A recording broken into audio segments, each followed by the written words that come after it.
Тойчубектен Ташкара болуш, Ташбек, Султамурат, Султаналы деген бир туугандар болгон.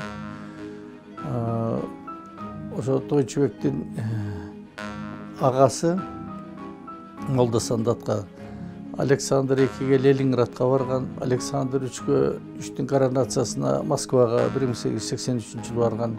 Ушундай Талас областында өтө бир барктуу кишилерден болгон.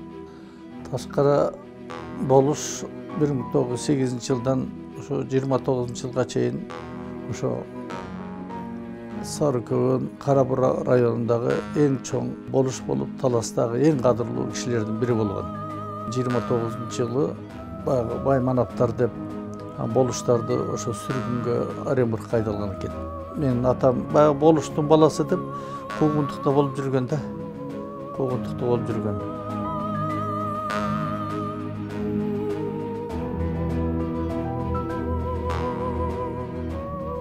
70 жылдарга чейин деле ушул баягы болуштун балдары булар кандай окуп калды деп бизге деле бир жанагы бир мындай күмөн санап жүрүп атты да. Ошол айдалганда кимдер айдалган? Ошо элин багып аткан, эл аралык мамилелерди чечип аткан, элим жерим деген ушундай бир кыргыздын бир патриот кишилеринин баары жок болуп кетти да. 17-жылдан кийин кетти.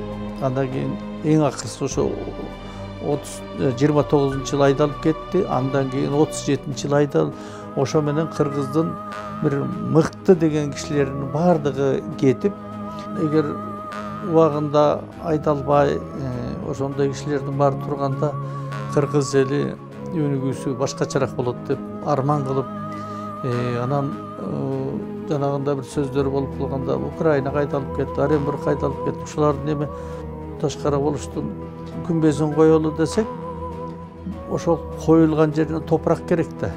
Ошону издеп интернетке мен жазып эле атам. Оренбургта, Россиянын посольствосуна да кайрылып, көп эле маселе бир топ кишилерде барды, бирок жанагындай бир неме дан ала албай койдук да. Мен бир наразычылыгым 17-жылдан беркиси кыргыздын тарыхынын 30-35 жылга чейин эчтеке жок да. Эңсейсиңде, эгер ошолорду бир көрүп калсак, биз эркелетип, ары бери жетелеп турса, бул арман болбойт эле, милдетим бар, ошого аракет кылып атам да.